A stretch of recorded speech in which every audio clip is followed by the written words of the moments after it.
Welcome to The Secret Life of Mothers.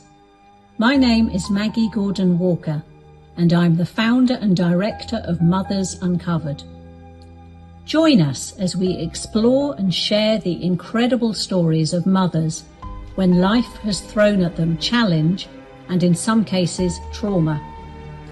Discover how the skills we learn in matrescence, which means becoming a mother, can teach us about more than motherhood.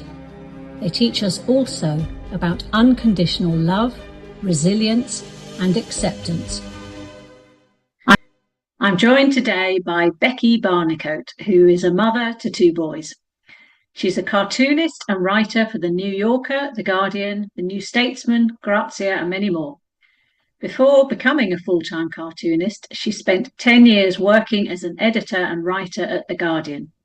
She's the author of the graphic memoir, Cry When the Baby Cries, a darkly funny account of her first years as a parent. Becky, welcome. Hello, thank you for having me. Absolute pleasure. Welcome to The Secret Life of Mothers. So let's just start by asking you, where in the country are you based? And is this the same area as you grew up? I am currently based in Cornwall. I didn't grow up here, I grew up in London, but I have family roots here and we used to come for every holiday to this area. And I can't quite figure out if I ever thought I'd move down here eventually. Although I do remember thinking, should I do that? But it was definitely the pandemic that eventually led us to take the plunge and leave London and move down here. So what do you think we would need to know about you to understand how you would describe yourself as a mother? This is such an interesting and huge question, Maggie. I had to have a proper think because I think I could have answered it in lots of different ways. Answer it in as many ways as you wish. We've got plenty of time. I remember when I was pregnant and I was, about to become a mother, feeling very determined that I wouldn't lose my identity, and I felt like I went into it determined to own becoming a mum, and I had picked up on maybe a little bit of negativity still around the idea of mums. There's the word mumsy. I'd hear people say, oh, gatherings of mums, it's so boring. All they want to talk about is buggies, and I'm not like that. And I remember becoming a mum and thinking, no, no, I don't want to look at other mothers like that because I don't believe that becoming a mother changes who you are. And the women I met in playgroups, sat around, they weren't boring. And if they were talking about buggies, it was because it was interesting and, Mm. it had changed their whole way of being out and about in a city. You were an independent person. Now you have a buggy. It's a huge addition to your life. It's totally valid to talk about that. And these women were so funny. They might be talking about buggies, but they were hilarious. They were subversive. So I remember feeling really determined not to write off motherhood, not to try and hide it, to be like, I'm me, I'm still Becky, and I'm a mum now, and that doesn't change who I am. So yeah, I guess that kind of maybe says something about how I see myself as a mother. Yeah, that a lot of interesting points in there because yes, you change and yes, you don't change. The essence of you is still you. Yeah, But as you say, all the things that you're going through, and I think you picked on an interesting point there, because society doesn't value motherhood as the very important job that it is. Things like the buggy, which is a major part. It's not just that piece of equipment; it's how you're carrying this precious new life, how you're going to get around it's a huge deal. But because yeah, all of the paraphernalia is all just, as you say, just mumsy stuff, it's it's not dismissed. seen as important. It's just kind of, oh, it's just sort of some equipment. It's just like, it's actually not, it's quite a big deal. And I think if we Absolutely. honoured this whole period of bringing a new child into the world and making sure they're safe and protected and loved for, well, forever, but, those precious first couple of years when they're completely helpless, then we would say, yeah, this is actually a huge deal. Every aspect of your child's care is a huge deal and needs to be thought Absolutely. about and shared with other people and all of these things. So yeah, interesting. Yeah, I So think, yeah. yeah, so carry on. We allow you know we allow people to talk about vehicles in their life, and a buggy's a vehicle, but I think Yes. it says so much about how we look at everything to do with parenting. People are made to feel a little bit ashamed of the paraphernalia around parenting, and even of discussing parenting. They're made to feel boring, that they're not intellectual anymore. But I feel that every conversation I have with other parents is really interesting. I've never had a conversation which was dull, because most people have a really interesting take on how their life has changed, the absolute total upheaval of their lives. Everyone has a really interesting perspective on that Mm. who's become a parent. And yeah, I just felt quite sort of defensive of that. We're not boring because we're parents. It's an Yeah. interesting thing to do, and most people are open to having interesting conversations about it. Yeah. And yeah, I think it is a great leveler becoming a parent, and in a group of in our case mothers in a room, you're all from vastly different backgrounds, ages, socioeconomics, ethnicities, all of that, sexuality, everything, all together with this shared experience of becoming a parent. But there's all that other stuff to unpack and negotiate, and you can see that. And in the best kind of groups, Mothers Uncovered, I hope does that, is there's not the kind of competitive edge that can kick in when, because you're feeling defensive and insecure, it's just like, oh, well, my baby's sitting up, my baby's doing this. It's like, well, all of the babies are eventually going to do all of the things.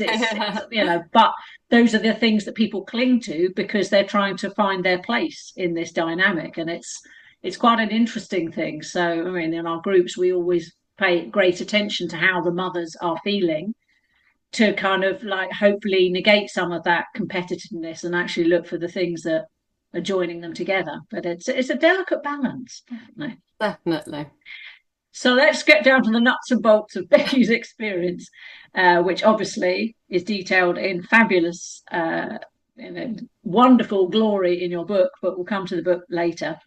So your pregnancies, so you told me they were both, fairly straightforward, but your experience of being in hospital when you were due to be induced prior to your first birth was very invasive and deeply upsetting. So can you take us through the various stages of what happened? Yeah, I'd actually had IVF and been through fertility treatment with my first pregnancy. So I think when I became pregnant, I was so stunned it had worked, and so grateful that Mm. however sort of hard it was, I was just relieved. I really didn't think I'd ever be able to get pregnant, and I'd been struggling with coping with that outcome, but it happened, and it definitely helped ease over the struggles of pregnancy for me.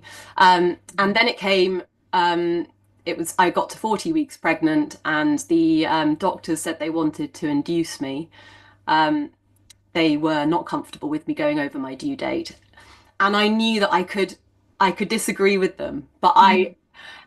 I discovered this side to me, which is I just didn't want to go against them, because if something went wrong, I knew I would really struggle to forgive myself.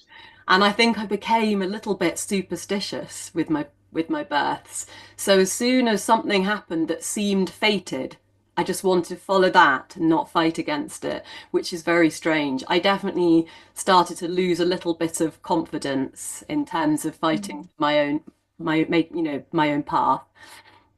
So I went Was in. there any particular reason why they wanted to induce you? Were they worried the baby wasn't growing, or was there Yeah, something that no, they said that the placenta with IVF can sometimes not age as well.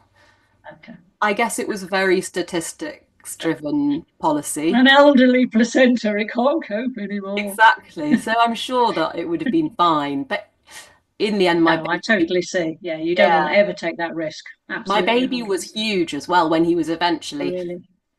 when he eventually appeared, and everybody went, "Oh my God, thank you know." Well, I'll go through the Okay. birth story, and then we can Yes. where it Continue. ended. So I went in to be induced, and nervous. Is this going to happen? Kind of in denial. It didn't really seem real. And I was given an injection, and I didn't ask what it was. I have no idea what they injected into me. I guess some sort of hormone. And about an hour later, I started to feel really, really weird and really uncomfortable. And I started to panic.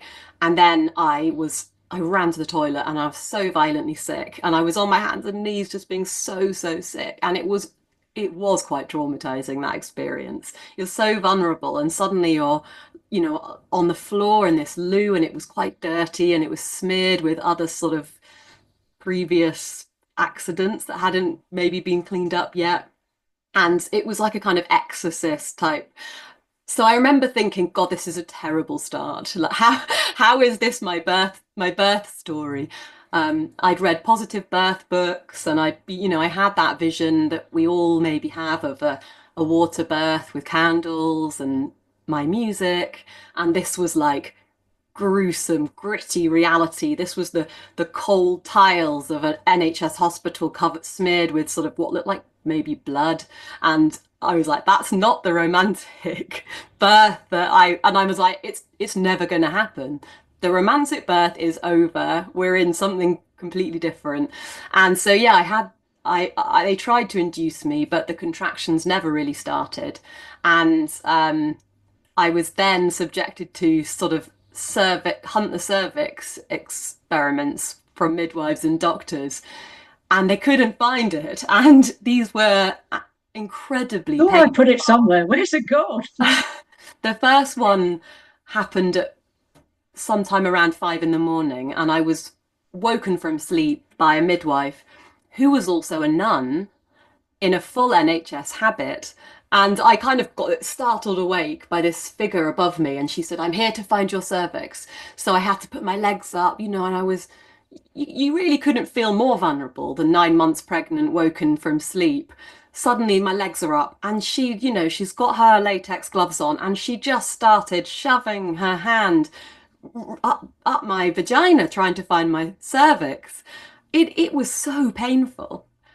I was at first I was quite polite. I think, we're not really used to being assertive with medical staff. So, please, could you try and be a little bit more gentle? All the other women on the ward are asleep, so I don't want to make a scene. And she just didn't seem to listen. She was violently, shoving with her fingers, trying to find.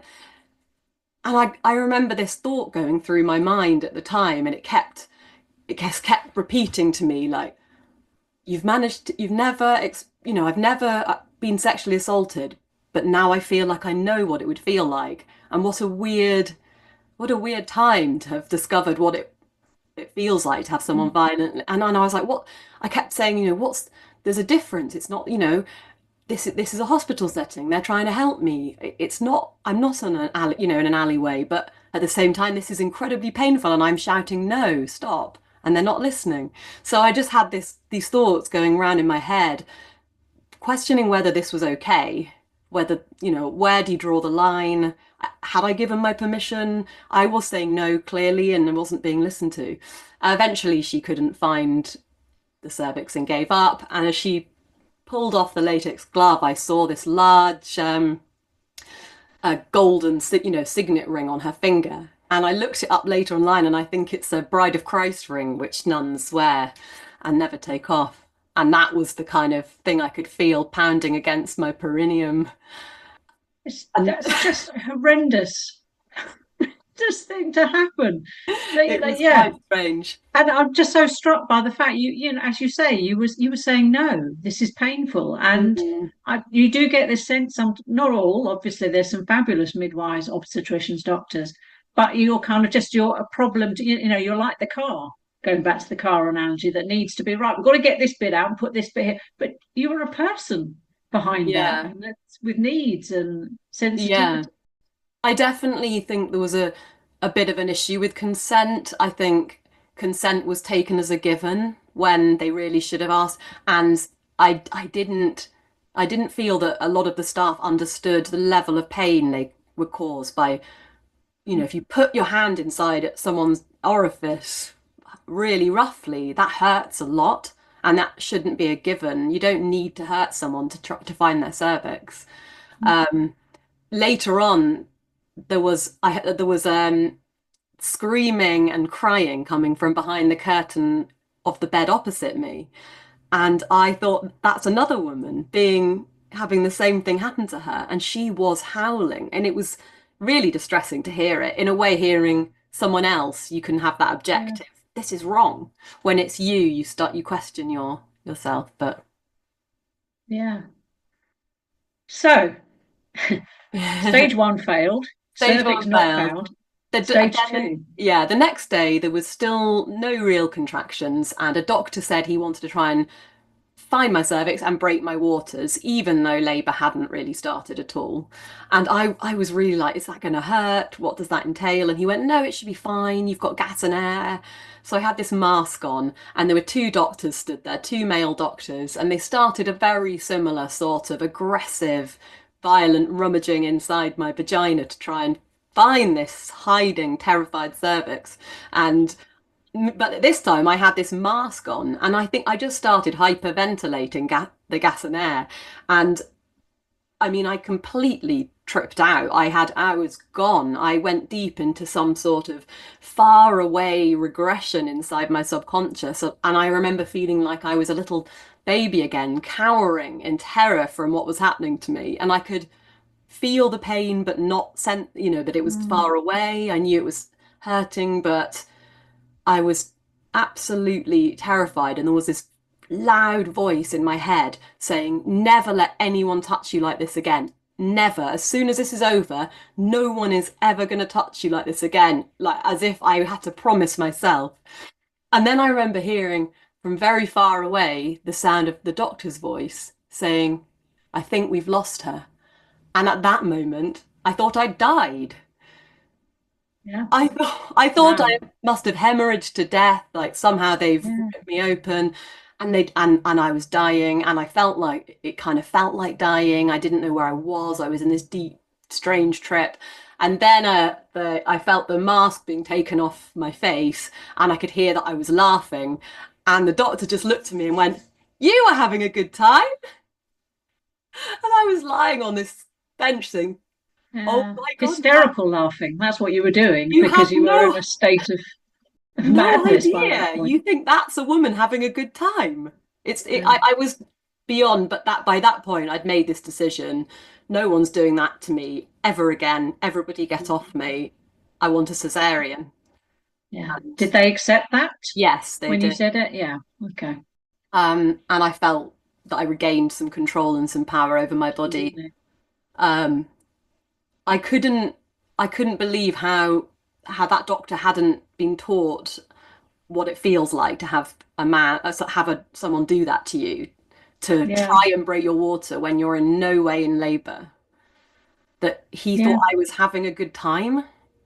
It's quite worrying that that's his take on that experience, and Yeah. incredibly inappropriate comment. And your husband was in the room with you when all this was going Yeah, on? he Yeah, it was. must have been very traumatizing for him to Well, watch as well. yes, I suppose because I was seemingly laughing my head off until I told him what was going on, he didn't really understand the extent of it. But I think that's what's lacking in the medical setting during birth Mm, is actually conversation with the mother and feedback yes. and how did that feel? What are you feeling? Mm, Is that okay? Do you want me to do that? Does this hurt? It would make so much difference. massively. As you say, it's allowing you, who is the person going through this, your dignity and your autonomy in this situation, which is very vulnerable. Yeah. So cesarean was decided upon. So, Yes. that was good that you felt you could reclaim that It, and it have that it as an was. option. It felt like a real relief. I was Mm, the magical, the beautiful birth that I knew was possible. It had seemed like quite a distant dream anyway, mm, and I could feel that like it was probably not gonna end great. So giving up on it in a way was a relief. And with the cesarean, it happened the next day. everything felt a lot more respectful. Weirdly, there was a Mhm. lot more consent. Are you okay? We're now going to inject you. Tell me if there's anything wrong. Is that comfortable? They checked. I couldn't feel anything. So it was almost like they understood how to interact with someone through anesthetic and an Yes. operation. But with birth, Because it's nice and manageable, isn't it it? was It's just like with manageable, and birth is unpredictable, a birth, a vagina, whereas this was like nicely regimented. They know what happens if we yeah, do this, then this happens. So yeah, they've got the copybook on that. They know I what to think do. I think with birth, with vaginal birth, I'm afraid that there's a kind of acceptance of women's pain still, Mm. and that the medics just think that's normal. And Yeah. actually, there's pain from the contractions, but then there's a separate pain, which is a doctor, you know, Yes. hurting you. That's not the Yeah. same pain, is it? No. But I think they kind of accept they've decided pain is a given in vaginal birth, so it gives them Yeah. a lot of sort of freedom not to check in and not to go gently. Yeah. So your son arrived. Yes, he did, and it was a positive experience. They were quite progressive with the cesarean. He was put straight onto my chest as they cut the cord, and he latched straight away. And so I got that skin to skin, and they were quite, they were very attentive to that and allowed me the time to do that while I was sewn up. We had, the skin to skin contact and the early feeding, and yeah, I was just in shock. I thought, my God, he looks just like my dad. He was the spitting image of my father, and that was, Wow. I hadn't expected that. Should have done probably. He was absolutely huge, and I was actually quite relieved that I hadn't tried to pursue the vaginal birth with a 9-pound baby. Mm. First baby 9 pounds. We have a huge head in our family, so I just don't. Yeah, I think probably it was for the best, the C-section Yes, in the end. definitely. Um, So, yeah, after the traumatic pre-stage, and then your more controlled actual start to your son's life, you came home and you both embraced motherhood with gusto, but also had a real problem struggling with the adjustment to motherhood. So, can you tell us a bit more about that first year after you became a mother? yeah, I was just so inexperienced, obviously. It was my first baby, and I had no idea what it would be like to go through the newborn stage without much support. I was, fortunate. I had my husband there, and he had a couple of weeks maybe it was 2 weeks, and he took some Christmas holiday. So I think he had a month off with us for paternity, which was amazing. But even with the two of us, we really struggled. My baby wouldn't be put down. He did those things that can be quite intense, like cried in the evening for hours. He needed to feed constantly, and yet all advice told me he had to sleep on a flat surface on his back, or we'd risk hot death. So I just spent weeks never sleeping because I couldn't put him down or he would scream. And when I held him, I mean, I'd sometimes pass out and then I'd wake, pass out, sleep and wake up and think, where is he? Has he, suffocated? It was this kind of, I felt like, I think on reflection, having had another baby, I was trying to go against nature really and the baby's Mm. instinct. He wanted to be with me, and I was trying to put him down all the time. Yeah. And that Can was you identify some of the particular emotions in that period of time? extreme exhaustion and isolation. We didn't have family nearby, so we were just the two of us in this house with no time schedule, with no sleep. It was like one long continuous day of chaos. And I just remember thinking, this cannot be how we're meant to parent. I'm a complete mess. My hair was all over the place. I was, bleeding, leaking. My baby was crying, and but despite all that, it didn't break me, and I really loved the experience of being a mother, even, Mm. from quite early on, and felt quite connected and did feel connected to my baby. So I would be sort of swinging between this intense, overwhelming joy and pleasure, and I think especially having gone through infertility, having a baby was completely incredible, and I did the love did come quite soon, but then I would Yeah, it completely consumes you, doesn't it? That it, love. You're just like, oh, like you're yeah, just I just full. it Absolutely. is, I know, and it's really hard Like to nothing else you've felt before. I agree. And I find it quite hard to describe that. I find it hard for a few reasons. One, because I think talking about love, it always sounds cheesy and sentimental, and it's hard to, but also because I do know lots of mothers who really struggled, and I think when being honest about your experience, sometimes you're sensitive to women who didn't feel that and Yes. who had postnatal depression or couldn't bond with their baby for a long time. So it's one of those things that you kind of sometimes just keep to yourself. Well, yeah, it has to be a very sensitive thing because I Yeah. think for nearly all mothers, you're not going to have that. That takes some time to come. It might be fairly soon. It might be after a long time. That kind of, and as you say, for some women, it doesn't. So yes, you're very mindful not to trample on other people's experiences, but at the same time, you want to honour your own. I know it's It's true. And important. for me, the feeling of love for my children has been the most extraordinary, almost kind of transcendent moments, and they can happen at any Mm. time in the day. And you suddenly are grounded in the present, and you're holding their tiny hand, and yeah, it takes over you. You realize that it's possibly the purest kind of essential feeling of joy, and it's just Mm. fleeting. It's just that moment, and then you go back into the everyday bickering and mess, and but you do take those moments and you think, oh no, it's all worth it. It's Yeah. like the most incredible jewel that you'd give anything for. Yes.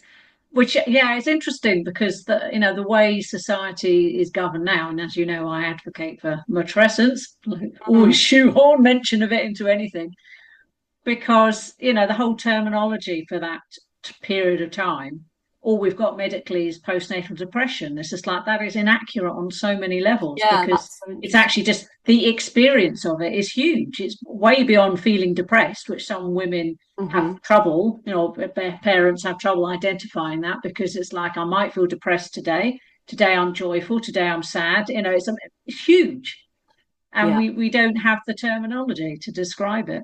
yeah, yeah. No, definitely. Well, I mean, the name of your podcast is very telling, The Secret Lives of, Mm. of Mothers, because our lives are a secret. We're hidden away in our own flat or house, and we don't see each other parent, and none of us know what's normal, and none of us know what another mother's going through. And actually, that is one of the things that I've found the hardest about being a mum, being a parent. My husband struggles with it as well. I don't know if I'm doing it wrong, or if my children need extra help, if they have a, neurodivergence.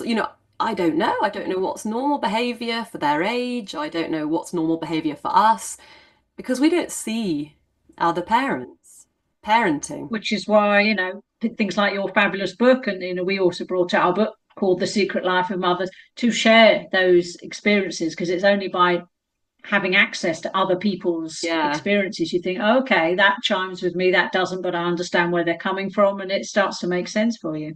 Yeah, it's So so we'll come to your important. book presently. Um, Anything else you want to say about that first year or so? I think just, very much in the similar vein, I felt so hidden away, and Mm. and there would be times when my husband has a big family and they would come and stay with us, and I think I remember at first being scared of having so many people in the house with the baby and all the mess, and But then it was just lovely because I remember my sister-in-law picking up the baby and showing me how to wind him, and no one had ever shown me that. So we'd been struggling with wind and burping, and we didn't know what we were doing. We just did the classic shoulder thing 'cause we'd probably seen it on a Yeah. film or something. Yes. Film, and so having these other mothers who'd had experience, other yeah parents around who were experienced and had raised children, they taught us a lot, but they also, you know, they helped us clean, they helped us to cook, we ate together, they held the baby while I had a shower, and it made so much more sense. And I think that was the first time I began to realize, okay, hang on, we're not meant to raise children in isolated tiny units, either on our own or with one other partner. It's not right, and and that's why we're struggling. That's one of the reasons we're struggling so much. Definitely.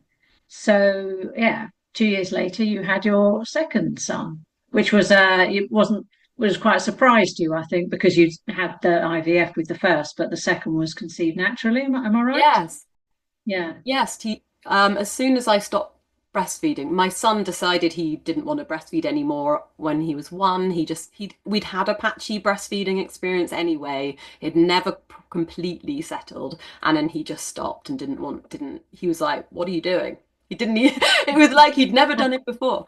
So it was over, and then my period came back very quickly, and I was pregnant straight away, which was obviously so unexpected. And the doctors were like, yes, we don't understand fertility, but that often happens. It was definitely Yeah. an example of realizing that the medical profession doesn't know much about women's bodies. Yeah. Yeah. They're Yeah. quite magical, you know, domain. Magical and mysterious. Magical and mysterious. Um, so I was pregnant, and then I had the second baby, and again, he was a C-section because he turned breech at the 36 weeks scan, Mhm. and they said you need to have a C-section. We booked it in. Then he turned down, head down. I had this kind of superstitious fear of changing the plan, and I just thought, oh, if I cancel the C-section, go for the natural birth, and then it doesn't go right, I'll think I went. I don't know. Yeah, I think you can. I think maybe becoming a bit superstitious is maybe normal, but I went Sure. with the Yeah. C-section again, and it was fine. The recovery was a bit better because I knew what to expect, and yeah, I think the second newborn experience was very, very different. Mm. Um, he also wouldn't be put down on his flat, hard surface. And this time I decided not to do it because Mhm. I had a toddler and I needed sleep. So I co-slept with him from the very beginning. And it was quite scary because he was tiny. But I just felt that that's what he wanted. And I didn't, I had the surface clear and my husband went somewhere else. And actually, we all slept. It was so much better. He breastfed non-stop. It really was seemingly 24 hours a day, all day and all night for at least 8 weeks. There was no break. And my husband had paternity leave again, fortunately. So he was able to support me and our toddler.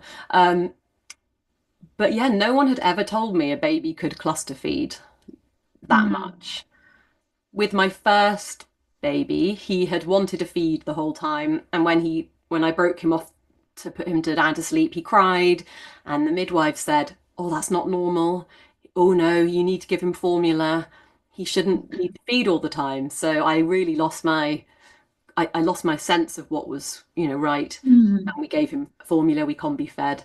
But with my second, he didn't want to go off the boob, and I just thought, all right, fine, let's see what happens. And he never really cried, which was quite interesting. He was just, well, he couldn't cry because he had a nipple in his mouth.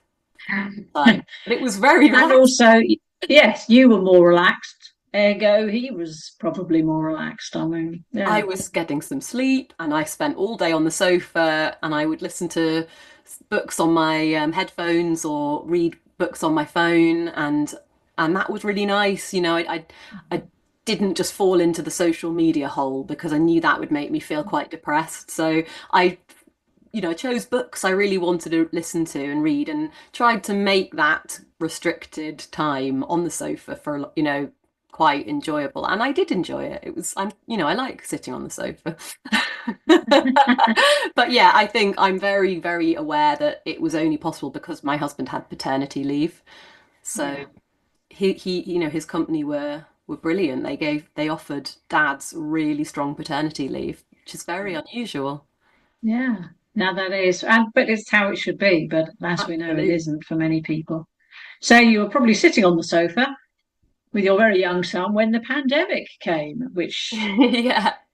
whoa. So, not surprisingly, you started to feel isolated and very far away from your family because they literally were. So, can you talk us through the thought process which eventually led to you moving down to Cornwall?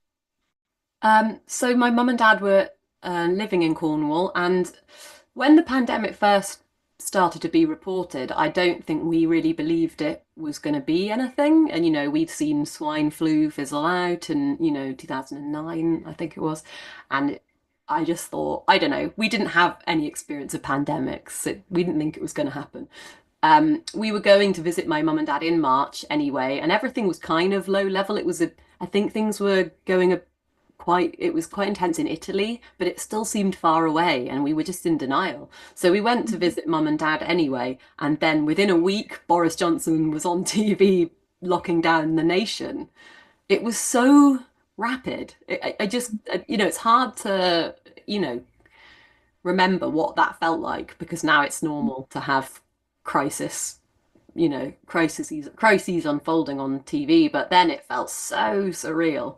So we were then locked down at my mum and dad's house, and yeah, in some ways it was quite nice because we were in the countryside, so we could sit out in a garden, which was which is a privilege and was nice and peaceful. But we were also two families on top of each other, and Mm. they had their way of doing things and we had our way, and we were on in their space, so there was definitely not just plain sailing.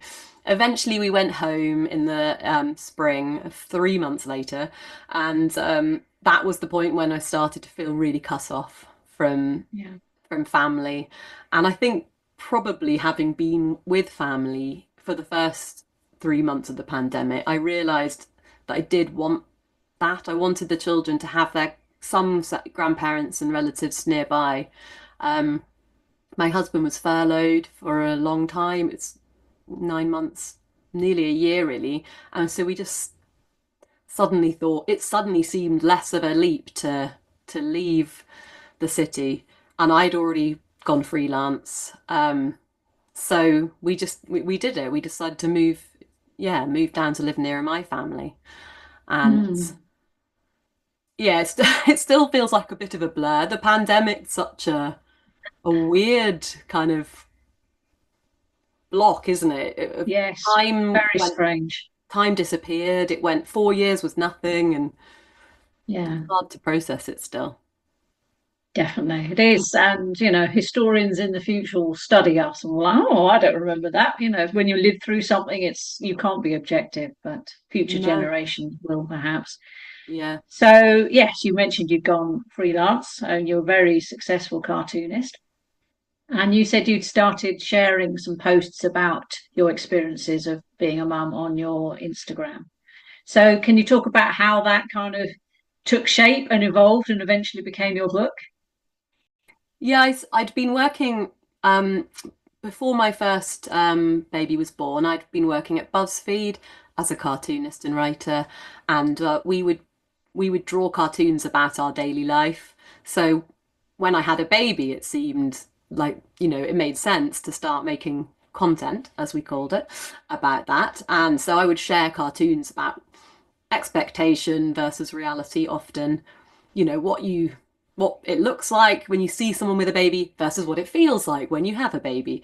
And the cartoons had a really lovely response from readers, and lots of parents would come into the comments and say, "Oh, this is exactly what it's like for me." And they're so rewarding as a cartoonist to kind of connect with people and be able to, reflect people's experiences through drawing, and also to help to laugh about it. However, however boring parenting is, it's usually a very good source of comedy. And I do find that when I chat to all parents, they're so funny. Everyone's funny about the experience of parenting. So yeah, I was drawing cartoons, and an agent approached me after seeing one of my comics that was in the New Yorker, that was called Sleep When the Baby Sleeps and Other Great Parenting Advice.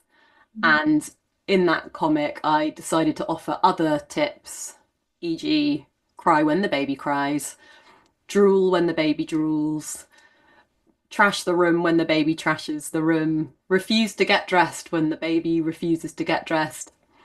And I sort of was touching on what it's really like for a mother at home alone with a baby, where Yeah. maybe you're a bit defiant, maybe you're needing to lean into the chaos and just be chaotic yourself, and you're not perfect. Maybe you're having, a bit of a mental health crisis, and actually you're not able to, function as a high, performing adult at that point.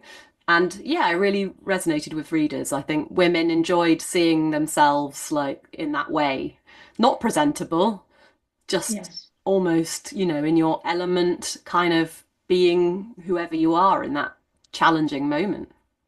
Yeah, having read it, I just loved it because it's quite a difficult path to tread between, as you say, humor, but without being quite glib around it. You want, Yeah. and it does have the gritty stuff. You can really feel it. There's some very poignant, moving moments in it. And then again, it's laughing, and it's the whole rich tapestry of your life. And I think you capture it so beautifully because, it just draws you right in from the start. So I'm not surprised it Yeah, that's the thing about touched a chord. parenting and mothers. They're going through this enormous transformation. It's a physical transformation. It's completely shocking and at times sort of gruesome. You're going through an emotional transformation. You might be struggling with with mental health problems, and so mothers aren't boring. This is something I'm like I want us to acknowledge that it's not. It's Yes. actually incredibly interesting, and motherhood, the transition to motherhood, matrescence, is intellectually stimulating Definitely. and a completely valid subject of, conversation, of writing and discussion. It is. It's the stuff of life. But our society is skewed so Absolutely. much more towards big important work things or war or this, which not always, but quite often are the preserve of men. And that's the important stuff. But it's not. Everything Yeah. is important. And all Hugely. of those other things really are just, they're meant to be to help us raise children Yeah. safely and successfully. We've actually completely lost, it's meant to be supporting our society and supporting each other. We've lost sight of why we've built this world. What we all just want to raise our kids and live, and care for our vulnerable and live Yeah. in peace. And it's actually simple, but we get very distracted. Yes. Yes, we do. Yeah. So, as you say, yeah, so many parents got in touch, reading your book. Are there any particular responses that you remember that, particular comments that really stuck with you? Oh, there's been really, quite a few really personal, moving messages. I've definitely Mm. been sort of welled up reading some of them. People have taken the time to message me directly on Instagram and tell me their own parenting story, and that the book touched them or helped them put words to something they'd been feeling. And it really yeah, it's meant so much to me hearing from other parents. It's been really lovely. Some of the reviews online from readers, people will write a long, long Mm. passage which is all about their experience. And I just Exactly. love They're that sharing their story. it Yeah, encourages, that's definitely yeah, that's it feels lovely. really, yeah, like I feel very honoured to be able for people to share their experience with me. And so that has been a lovely aspect to this. So yeah, on this podcast, we like to think about the concept of post-traumatic growth as opposed to stress. So, the shock for you of the postpartum, how do you think this has changed you and led to what you do now? I think it's made me want to be kind of as radically honest as I can, and to try and remove the shame from the experience of parenting and becoming a parent, and also just having a body, having a human body. We have to pretend that we're almost not animals, we're something higher, we don't have anything under our clothes. Let's not talk about that. But the reality is everybody has a body, and those bodies can be really visceral. They can be really painful. They can betray us. They can be shocking. They can be completely non-conforming. And I just think going through postpartum and my body suddenly becoming such an affront to anything that was kind of polite and tidy and civilized, and I could, you couldn't walk into the workplace with your postpartum body out as you are living at home. The huge breasts and like the leaking and the dark nipples and linea nigra that's up your stomach, all shriveled, the half deflated stomach, the the weeping cesarean wound, the bloody pad. You have to hide away and pretend that doesn't happen.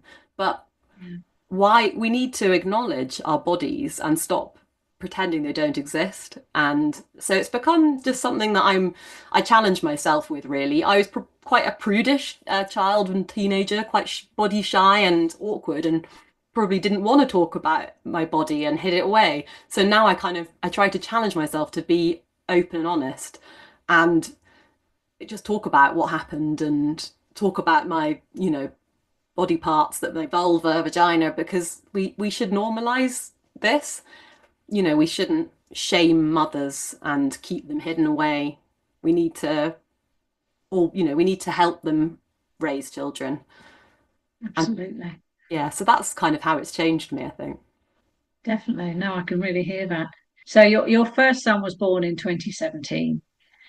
So if, on the day or so before, if you were either to write a letter, or in your case, probably perhaps draw a cartoon to yourself with some advice, what would it be?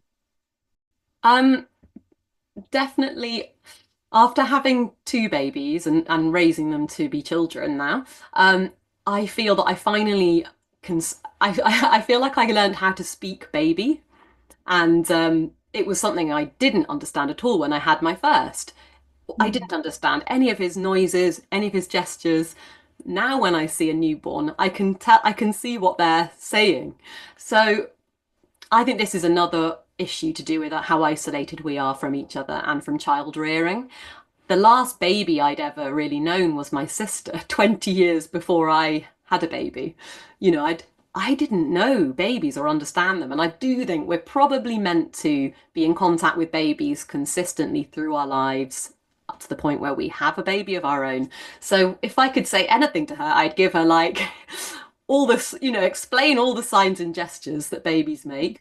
But I'd also say just be so kind to yourself, because our society is not set up to support parents. The odds are stacked against your success. You're going to struggle because you shouldn't be on your own. There should be a much bigger support network here to help you. It's not possible to do everything. You're just going to be getting by.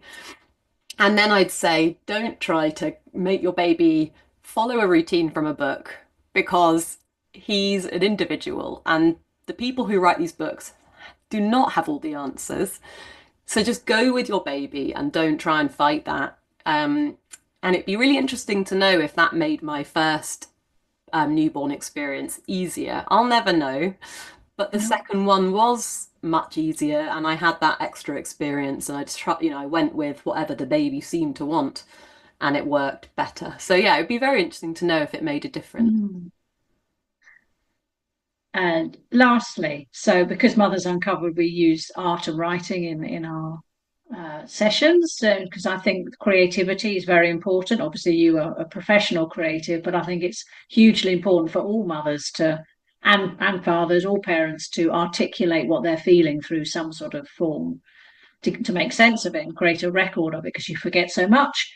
So we can't do that here, but we like to ask our guests, if you were on a desert island and you had your matrescence disc, a song that you associate with you as a mother or as motherhood in general, pregnancy, but any aspect of it. Is there a song that comes to mind for you?